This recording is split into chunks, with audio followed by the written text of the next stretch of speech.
L&M Filter Cigarettes presents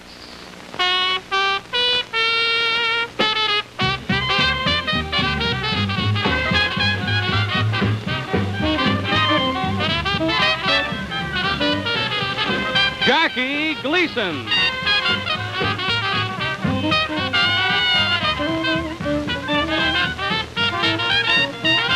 In what will probably prove to be a very unusual program. And now, ladies and gentlemen, Mr. Jackie Gleason.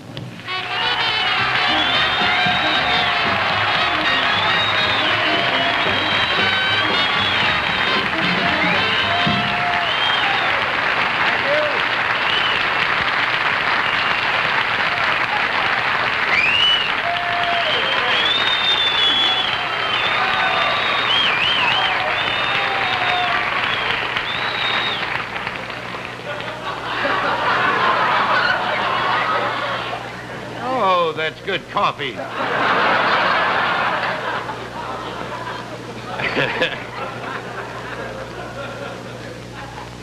Ladies and gentlemen, I think you'll notice that there is no panel tonight. As a matter of fact, there's nothing here except the orchestra and myself.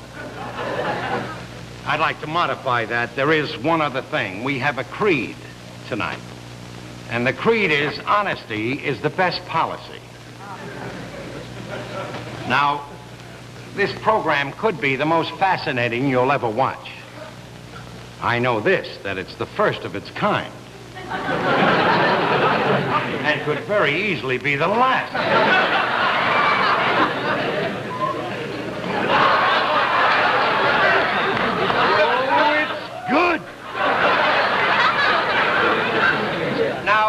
While I said that we didn't have a panel or anything like that, we do have a premise. And the premise is this. Last week we did a show called You're in the Picture that laid, without a doubt, the biggest bomb.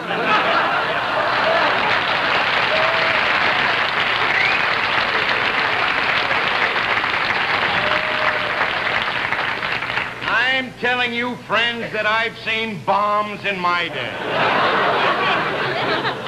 This would make the H-bomb look like a 2-inch salute. In our neighborhood, we'd call the atom bomb a scissor. This was, And to show you the element, what luck plays, the element of luck in success. Now, I wasn't supposed to be here last week. I was going out of town. I was going to play some golf, and I was going to watch Palmer make that 12 he got, on that hole.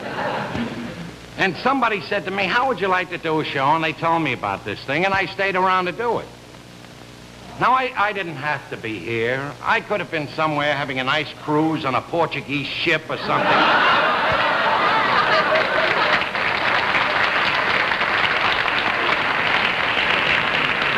As a matter of fact, if I had been on that ship, I wouldn't be here tonight.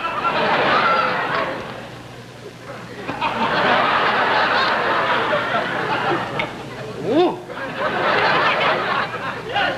This is a new coffee called Chock Full of Booze.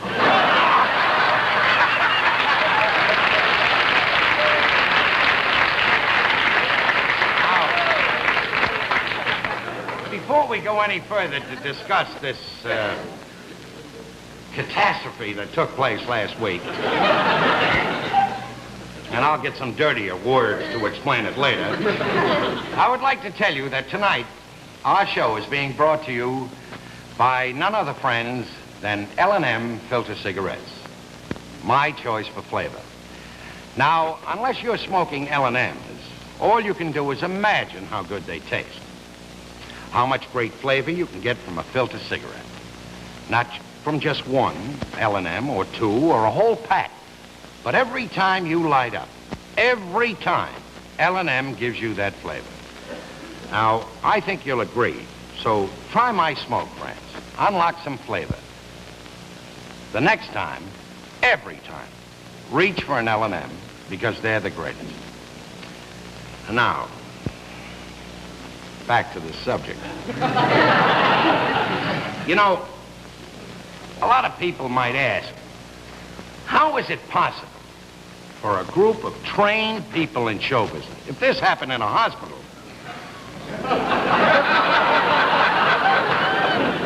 you know, if some doctors botched up a thing like this is the end, they carry him out, that's all, Charlie. Well, here we are, all trained people in show business, and the best that you can get. This is, no kidding, these are the finest people. And I imagine that in the group we had, there were about a group of 20, they had combined experience of about 300 years. Imagine. And they put this show on, you're in the picture. Well, now I gotta tell you why a thing like that happened. Whoa, that's good coffee. I mean, that's a good cigarette. Now, let me explain this to you. The facts of show business are this. Show business is a very strange and intangible endeavor. Now, for instance, put yourself in the place of a bank president. Now, suppose a guy walked into you and you were the president of a bank, and he said to you, I want to borrow $1 million because I'm going to put on a picture with no stars in it. He said, and the plot of the picture is this: an ugly butcher up in the Bronx can't get a date, and it's going to win the Academy Award. Well, immediately, you know, you step on the emergency bell, and you hermetically seal the whole bank, and in 30 seconds, Bellevue was there with the straitjackets akimbo, you know. But oddly enough, there was a guy who did borrow some money from a bank, who did put on a picture without any stars in it, and it was about an ugly butcher in the Bronx who couldn't find a date, and the name of the picture was Marty. Now, up to now, it's made about $8 million. So how can you tell, you know? Now, that's a stupid plot that you walk in with. But let's look at the other end of the rope. A couple of years ago, about 10 years ago, there was a show. A guy had an idea for a show. He said, here's what we're going to do. He says, we're going to put on a show called Keep Off the Grass. It'll be about Central Park.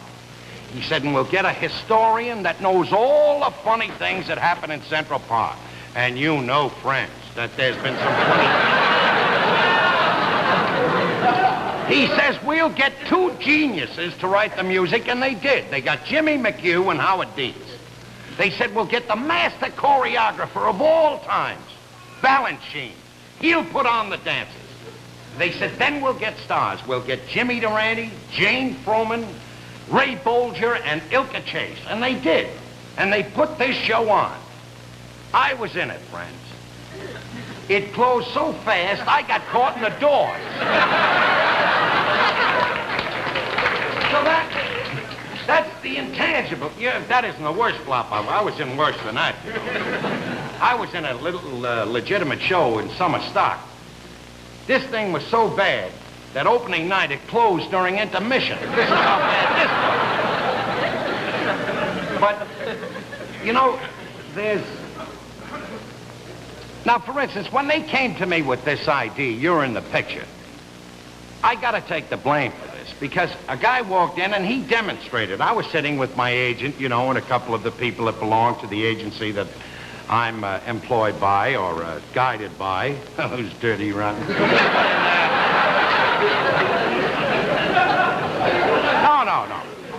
If I don't mean it. They're all in it. Take my word for it. They didn't. And anyway, this guy came in and he demonstrated this game. And I want to tell you, we fell down.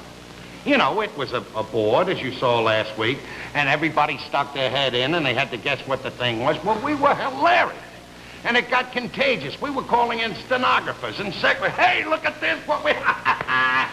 People were walking down the corridor with packages. We were pulling them in. Look at this thing that we got here.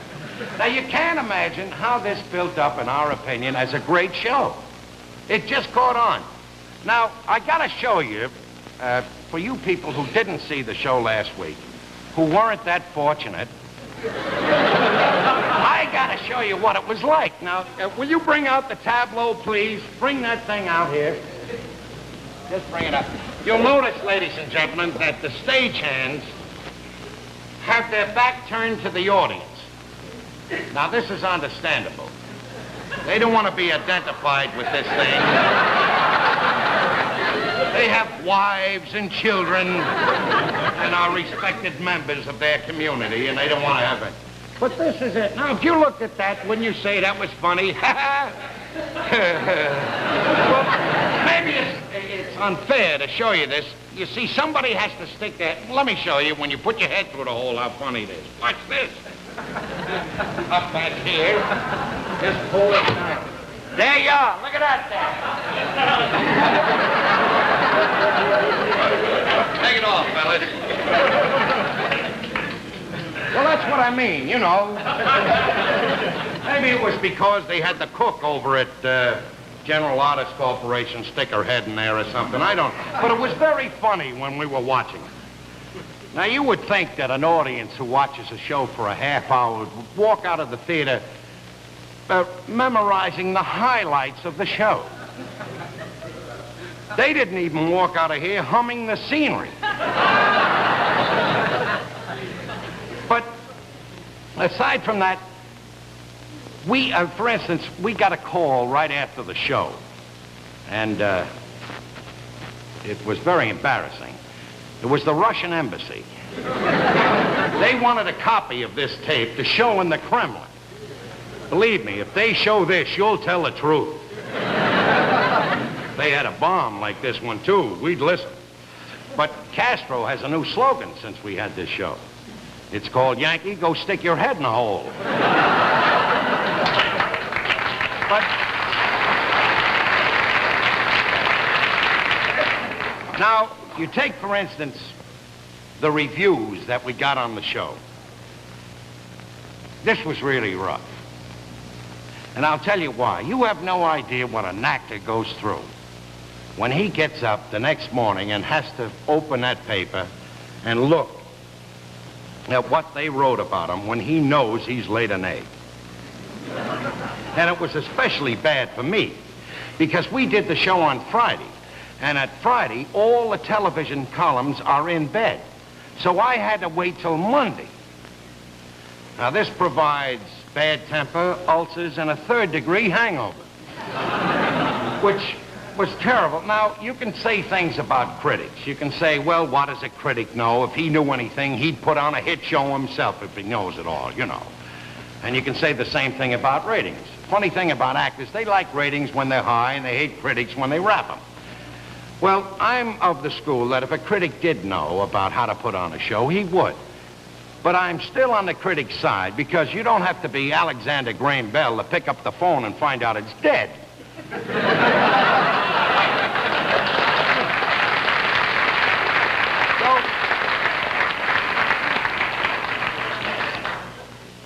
Before I read you the reviews, I'd like to tell you another thing an actor does. He tries to find out who's to blame for this. He's not. That's a cinch. So I'm sitting there grumbling to myself after the thing. Who's to blame for this? I tried to find out whether it was the guy that came up with the idea. It wasn't him because I went along with him, calling in the girls and everything. Look at this. And it wasn't the producer because I had a little hand in that, you know. I'm very sneaky. I get in everything. The director put the show on pretty good. The writers, I wrote some of the stuff, so I have nothing to complain there. I finally found out the guy to blame for this whole thing. Just before the show goes on, there's a guy that says, "You're on the air." That is the dirty fuck.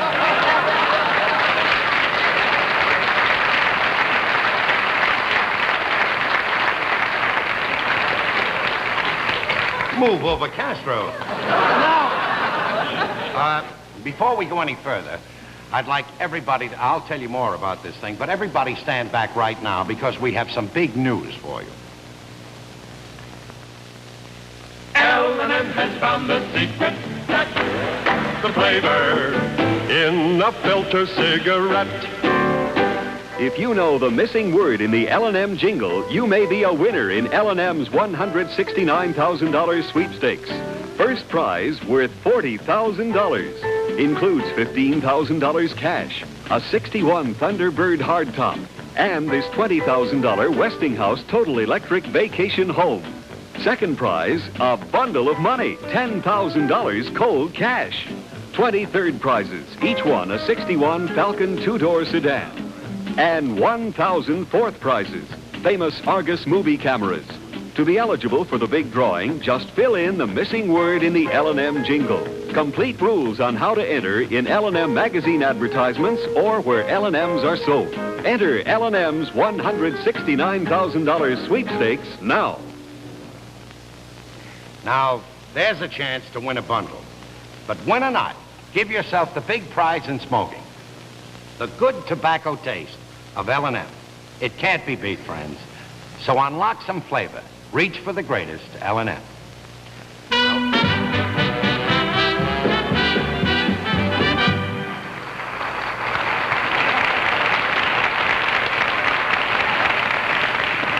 I didn't know about that extra pot you had there. I'll read you something later that said about the band, which is a riot. Another thing, I told you about the guy that says you're on the air. Well, any of you people who have visited a television show know about the guy at the end of the show that goes like this to tell you, that there's no time left and to get off.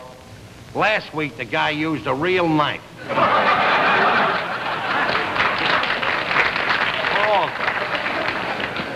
Now, another funny thing about putting on a flop show. And I wish I wasn't an expert in all these things. But after the show is over, you usually stand there. You're the star, and they run up to you and they say, "Oh, Gleason, you were gorgeous. Oh, you were right. I died laughing." Last week, nothing. I'm standing there alone, like I had eczema from head to foot. It was beautiful. So after a little while of standing around and nobody saying anything, I started to ask some questions. So I walked up to one of the stagehands and I said, "Well, Charlie, how'd you like the show?" He said, "Boy, you look thin on the monitor." This is it, folks, when they say that. Another guy said to me, he said, "The curtain didn't stick once like it did this afternoon?" And I went up to another guy and he says, "We got off the air right on time." Right on time. And the only compliment I received is a guy walked up to me and he said, "The commercials were great." And that was wrong because another guy said they were too short. But these are the things that happened. Right after the show, my associate, Jack Philbin, came up to me. And he says, I don't know what to think of this. There's a guy on the phone that wants to sponsor a hunk of this show. And after I heard these things, like you're thin on the monitor and everything, I said, well, he must be a nut or something. He says, "No, he sounds sincere." So I went to the phone. I says, "Hello?" He says, "This Gleason?" I said, "Yep, pal, who's this?" He says, "I'd like to sponsor a little piece of the show." I said, "Well, what product do you manufacture?" He says, "Brand X."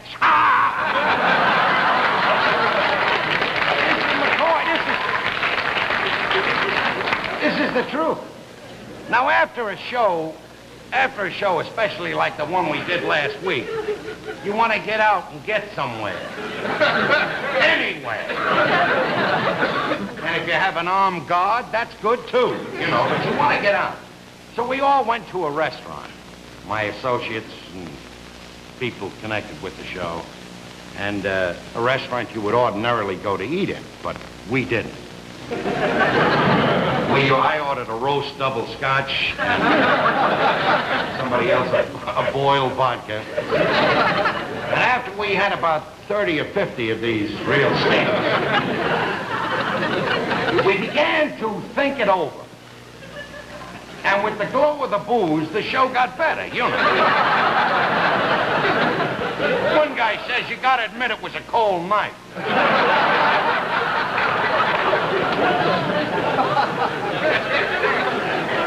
Another guy says, yeah. And he says, don't forget, a week ago, it was Friday the 13th. Oh, beautiful excuse.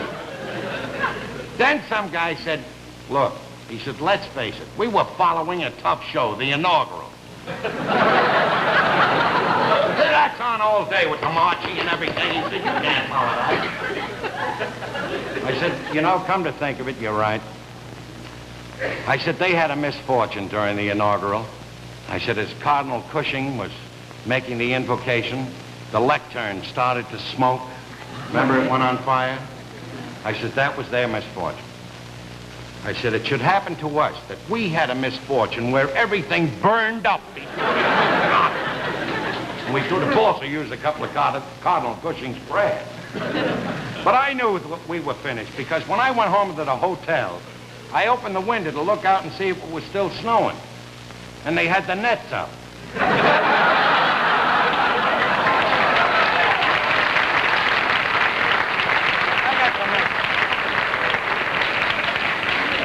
Now, before we go on with this, and before we continue any further, let's pause for a moment for a few words from Dennis James about one of Kellogg's fine breakfast foods. Hi, this is Dennis James. I have here a delicious breakfast of particular interest to anybody watching his weight. Here we are, the new Special K breakfast planned by dietitians to give you the complete protein you need first thing in the morning, but only 240 calories. Now, this is the combination. Kellogg's Special K with skim milk makes a high-protein, low-calorie breakfast possible. See, an ounce of Special K with 4 ounces of skim milk supplies the kind of protein that keeps you going strong right up to lunchtime. A good start on your day's protein requirement, too. Now, here is the new Special K breakfast with the Special K and skim milk. You can have a teaspoon of sugar, a 4-ounce glass of orange or tomato juice or half a grapefruit, and either black coffee or tea. And there you have it. Delicious, quick, substantial breakfast with only 240 calories. So how about it? Why don't you give the new Special K breakfast a try, okay? Okay.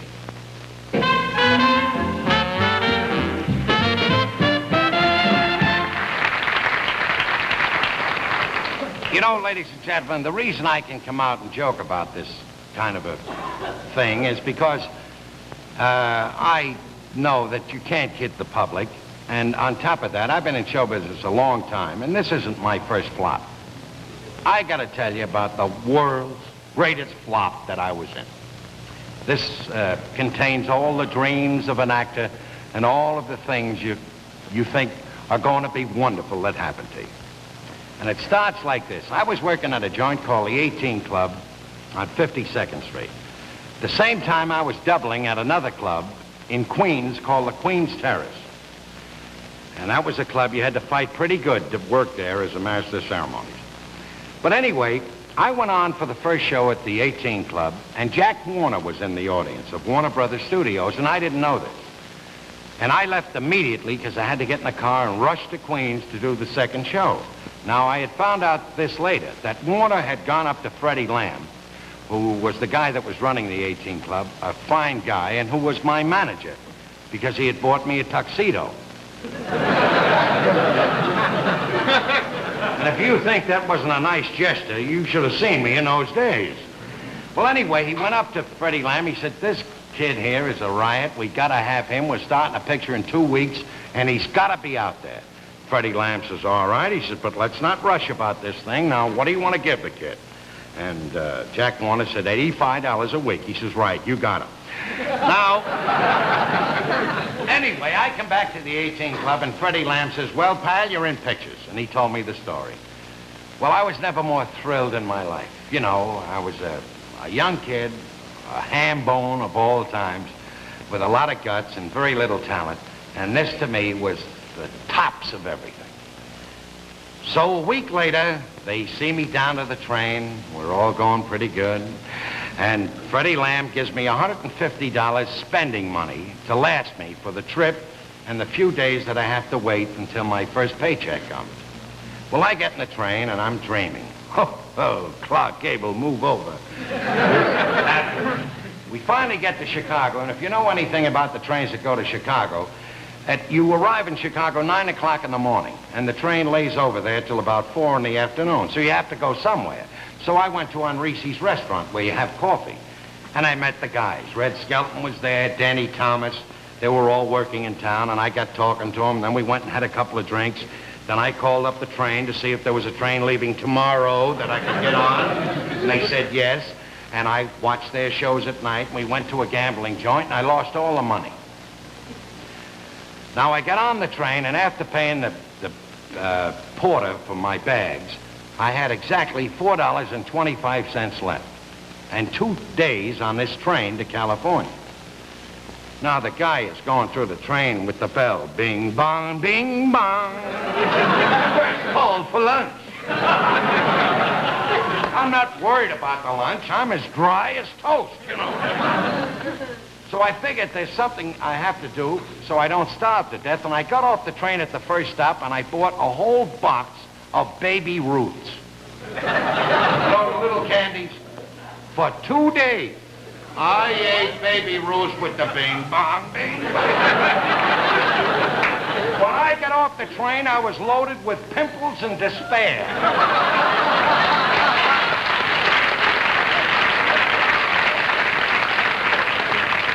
The guy that was at the train to meet me said to me, "What studio do you want to go to?" I said, "The Brown Derby Restaurant."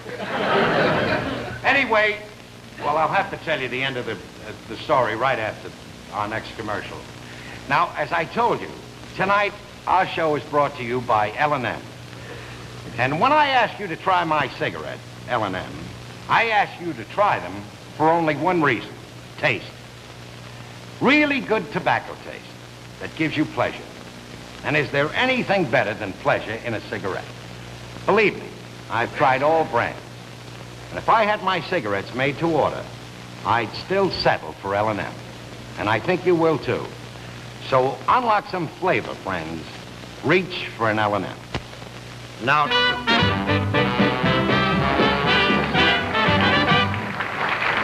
before finishing the story, could I have another cup of coffee, please?